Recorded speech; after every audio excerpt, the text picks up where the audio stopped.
જય Shri સાગરેશ્વર Mahadev. સાગરેશ્વર Mahadev YouTube channel પર આપ સૌનું હાર્દિક સ્વાગત છે. જય શ્રી કૃષ્ણ મિત્રો.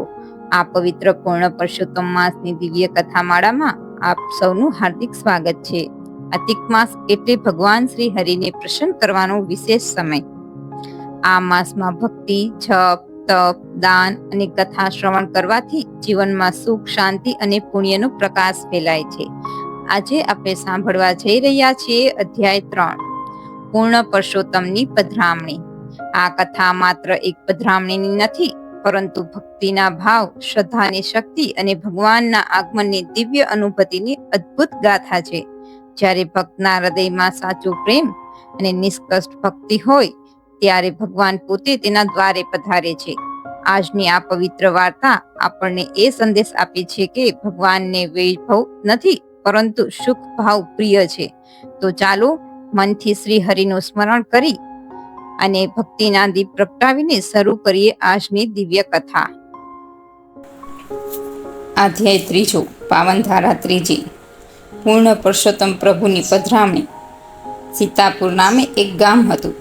ગામમાં મોટા ભાગની વસ્તી બ્રાહ્મણની, 2-4 ઘર ભરવાડના પણ ખરા. સૌથી છેવાડે ભોરી ભરવાડન રહે. બિચારી સાવ ગરીબ અને સાવ અભણ. 2-4 બકરા હતા અને દૂધ વેચીને માંડ પેટ ભરે. એવામાં પવિત્ર અમૃત માસ આવ્યો. ગામના તમામ નરનારીએ વ્રત કર્યા. સૌ નદીએ નાહવા જાય. ભોરી ભરવાડને બધાને નદીએ જતા જોઈ તો એના મનમાં પણ થયું કે લાવને હું બધાની ભેળી ભળી જાઉં. જે સૌ કરશે એ હું કરીશ. આમ ભોરી ભરવાડ તો રોજ બધા સાથે નદીએ નાહવા જાય, કાંઠાગોળની વાર્તા સાંભળે, પછી આખો દિવસ બકરા ચારે અને પુરુષોત્તમ પુરુષોત્તમ એમ કર્યા કરે. એમ કરતાં પુરુષોત્તમ માસ પૂર્ણ થયો. બધા વ્રતનું ઉજવણું કરવા લાગ્યા. સૌ બ્રાહ્મણ ભોજન કરાવે, દાન દક્ષિણા આપે. ત્યારે ભોરી ભરવાડ વિચાર કરવા લાગી કે વ્રત તો મેં કર્યું છે, માટે ઉજવણું તો મારે કરવું જોઈએ. પણ હું તો સાવ ગરીબ છું, ખાવાના સાસા છે, જમાડું શું? બધા તો અન્નદાન, વસ્ત્રદાન દે છે, સોનું રૂપું દે છે. મારી પાસે તો કપડાની બીજી જોર પણ પહેરવા નથી. પણ ઉજવણું ન થાય તો વ્રત અધૂરું ગણાય. ગરીબીના લીધે મૂંઝાયેલી ભોળી ભરવાડોને એક બ્રાહ્મણને જમાડીને વ્રત ઉજવણું કરવાનો સંકલ્પ કર્યો. એ તો ગઈ એક બ્રાહ્મણના ઘેર.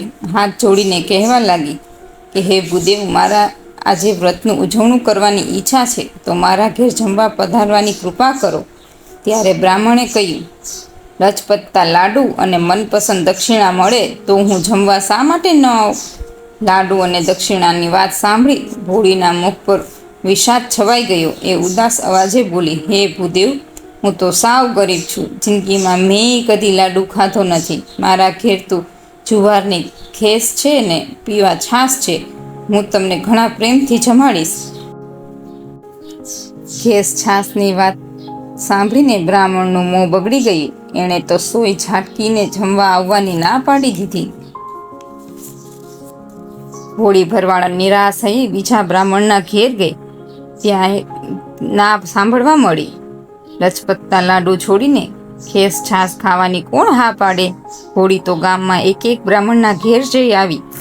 ઘણું કરગરી, ઘણી આજીજી કરી, પણ ખેસ છાશનું નામ પડતા જ બ્રાહ્મણો મુંડી હલાવી દેતા.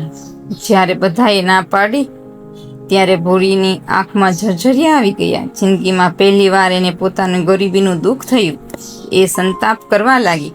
ત્યારે ભગવાન પુરુષોત્તમને ચિંતા થઈને જોઈ ભોળીનું વ્રત અધૂરું રહે તો લાંછન ભગવાનને લાગે, મહિમા પ્રભુનો લજવાય. ભક્તની લાજ રાખવા માટે ભગવાનનો ધર્મ છે. પુરુષોત્તમ પ્રભુએ તત્કાળ એક 12 વર્ષના બટુકનું સ્વરૂપ ધારણ કર્યું અને જ્યાં ભોળી સંતાપ કરી રહી છે ત્યાં આવ્યા. જનોઈ ધારી બટુકને જોઈને ભોળી રડતા રડતા બોલી, હે બટુક મહારાજ, સૌનું જોઈને મેં પુરુષોત્તમ ભગવાનનું વ્રત કર્યું, પણ મને ખબર ન હતી કે ગરીબને ભગવાનનું વ્રત કરવાનો હક નથી. આ જુઓને, વ્રત તો પૂરું થયું, પણ ઉજવણો ટાણે બધું અટક્યું છે. ગામ આખાએ ફળી વળી, પણ કોઈ બ્રાહ્મણ મારા ઘેર જમવા આવવા તૈયાર નથી. સૌ લાડવા માંગે છે, દાન દક્ષિણા માંગે છે, પણ મારા ઘેર તો જુવારનો ખેસ છે, જે છાશને દોણી છે. ભોળીની નિષ્ઠાપ વાણીથી અતિ પ્રસન્ન થયેલા ભગવાન બોલ્યા, હે ભોળી, તું ચિંતા ન કર, હું તારા ઘેર પધારીશ અને ભોજન લઈશ, પણ હું બ્રહ્મચારી છું, તેથી બીજાના હાથની રસોઈ જમતો નથી. તું મને સીધું સામાન આપી દેજે, હું જાતે રસોઈ બનાવીને જમી લઈશ. ભૂરી ભરવાણન તો ખુશખુશાલ થઈ ગઈ, બટુકને ઘેર લઈ આવી, સીધું સામાન દીધા. ભગવાનને રાંધતા વાર કેટલી, ઝડપથી ઘેસ રાંધી અને ઘેસ છાશ ભોજન આડોગ્યું. ભોજન કર્યા પછી ભગવાન વિચાર કરવા લાગ્યા કે આ ભલી ભોળી ભરવાડનું અન્ન મેં આરોગ્યું છે, માટે મારે આનું 7 ભવનું દુઃખ દૂર કરવું જોઈએ. ભગવાનને જમી લીધા પછી ભોળીને પાદર સુધી વાળવા આવવા કહ્યું. ભોળી તો આનંદથી ઘેલી થઈ જતી હતી, કારણ કે એનું વ્રત પૂર્ણ થયું હતું. એ તો ભગવાન સાથે ચાલવા લાગી. પાદરે આંબળાનું ઝાડ હતું અને આંબળાની લૂમે લૂમ આંબળા ઝૂમતા હતા. ભગવાન તો સડસડાટ વૃક્ષ ઉપર ચડી ગયા, ડાળ હલાવવા લાગ્યા. ક્ષણવારમાં તો જમીન પર આંબળાનો ઢગલો થઈ ગયો. ભગવાન આંબળા ખાતા ખાતા નીચે ઉતર્યા અને ભોળીને કહેવા લાગ્યા, માં, ગાસડી બાંધીને આ આંબળા ઘેર લઈ જાઓ, તમારું દર ફાટી જશે. ભોળીએ તો આંબળાનો ભેગા કરી બાંધી ગાસડી, પછી જ્યાં નજર કરે ત્યાં તો બટુક ન મળે.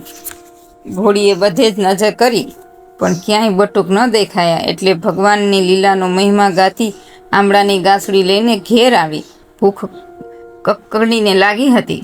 ઘેસ અને છાશ ઢાંકીને મૂક્યા હતા. એ ખાવા બેઠી, પણ જોયું ત્યાં તો 32 પકવાન પડ્યા છે. ભોળી તો અચંબામાં પડી ગઈ. ત્યાં જ એની નજર આંબળાની ગાસડી પર પડી. એમાં અજવાળું જોઈને એણે કૌતુકતાથી ગાસડી ખોલી.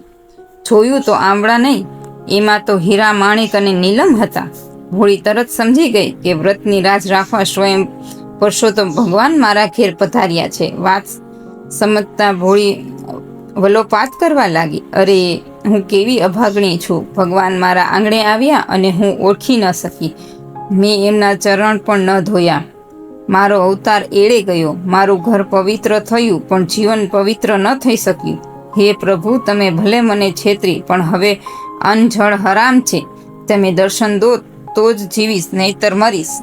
ભોળીએ અન્નનો જળનો ત્યાગ કર્યો. એ પુરુષોત્તમ પ્રભુને યાદ કરીને આંસુ સારવા લાગી. ભોળીનો દ્રઢ નિર્ધાર જોઈ પ્રભુ તરત દોડી જ આવ્યા, ભોળીને દર્શન આપ્યા. આમ ભોળીનો અવતાર સફળ થઈ ગયો. ભગવાન ભૂખ્યાના ભાવના